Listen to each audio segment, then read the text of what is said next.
ஹரே கிருஷ்ணா. 10வது ஸ்லோகம் பார்க்கலாம். பீஜம் மாம் சர்வபூதானாம் வித்தி பார்த்த சனாதனம் புத்திமதாம் அஸ்மி தேஜஸ்வினாம் அகம். பீஜம்னா வித. கிருஷ்ணரே எல்லாவற்றுக்கும் வித. அசையும் அசையாத நிலையில பல்வேறு உயிர்வாளிகள் இருக்கிறது. ஆனால் பறவை, மிருகம், மனிதன் முதலிய உயிரினங்கள் அசையக்கூடியவை. மரம், செடி முதலிய உயிரினங்கள் அசையாதது. அதனால் நகரவும் முடியாது, நிற்க மட்டும்தான் முடியும். எல்லா உயிரினங்களும் 84 கோடி வகையில் அடங்கும். அவற்றில் சில அசைவன, சில அசையாது. இருந்தாலும் அந்த அனைத்து உயிரினங்களின் வாழ்வுக்கும் விதை கிருஷ்ணரே தான். பிரம்மன் எனப்படும் பரமபூர்ண உண்மையிடமிருந்த அனைத்தும் தோன்றுவதாக வேத இலக்கியங்களை தைத்தரிய உபநிஷத்தில் சொல்லப்பட்டிருக்கு. யதோவா இமானி பூதானி ஜாயந்தே. கிருஷ்ணரோ பரபிரம்மர். பிரம்மர் அருவமானது, பரபிரம்மனோ உருவமுடையவர். அருவ பிரம்மனின் ஆதாரம் உருவமே என்று பகவத்கீதையில சொல்லப்பட்டிருக்கு. பிரம்மனோ ஹி பிரதிஷ்டாகம்.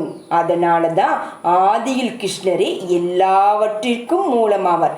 அவரே வேர் எவ்வாறு மரத்தின் வேர் மரம் முழுவதையும் பராமரிக்கிறதோ அதே போல எல்லாவற்றிற்கும் மூல வேறாக திகழும் கிருஷ்ணர் இந்த பௌதீக படைப்பினில் உள்ள எல்லாமே பராமரிக்கிறாங்க.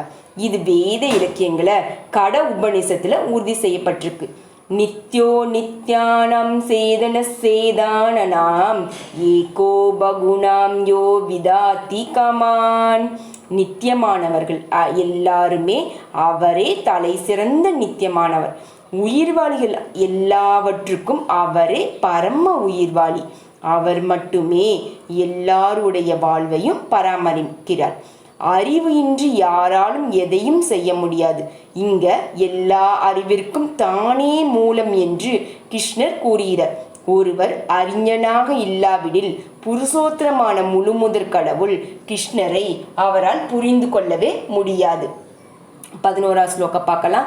பலம் பலாவதாரம் சாகம் காமராக விவர்ஜிதம் தர்மா விருந்தோ பூதேஷு காமோஷ்மி பரதர்ஷப.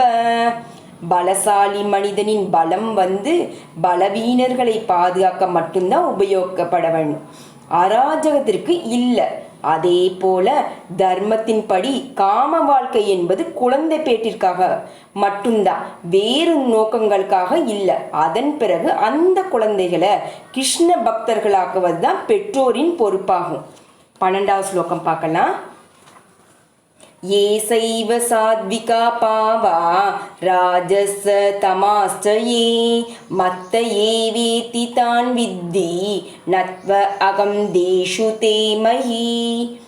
இந்த உலகத்துல எல்லாமே பௌதீக செயல்களும் ஜட இயற்கையின் 3 குணங்களால நடத்தப்படுது. இந்த ஜட இயற்கையின் குணங்கள் பரமபுருஷரான கிருஷ்ணரிடமிருந்து தோன்றினாலும் இவர் இந்த கணங்களுக்கு உட்பட்டவர் இல்லை. உதாரணம் பார்த்தோம்னா, நாட்டில் சட்டப்படி ஒருவர் தண்டிக்கப்படலாம், ஆனால் அந்த சட்டத்தை விதிக்கும் மன்னன் அதற்கு உட்பட்டவங்க இல்லை. அதே போலதான் ஜட இயற்கையின் குணங்களான சத்வம், ரஜஸ், தமஸ் ஆகிய பரமபுருஷரான கிருஷ்ணரிடமிருந்து தோன்றினாலும் அவர் ஜட இயற்கைக்கு கட்டுப்பட்ட. அதனாலதான் அவரே நிர்குணம். அவரிடமிருந்து தோன்றினாலும் அதனால் பாதிக்கப்படாதவர் சொல்லப்படுது. இதுதான் பரமபுருஷ பகவானின் விசேஷ இயல்புகளில் ஒன்றாகும். பரமபுருஷ பகவானர்னா ஸ்ரீ கிருஷ்ணர். ஹரே கிருஷ்ண கிருஷ்ண கிருஷ்ண ஹரே ஹரே, ஹரே ராம ராம ராம ஹரே ஹரே, ஹரே கிருஷ்ணா.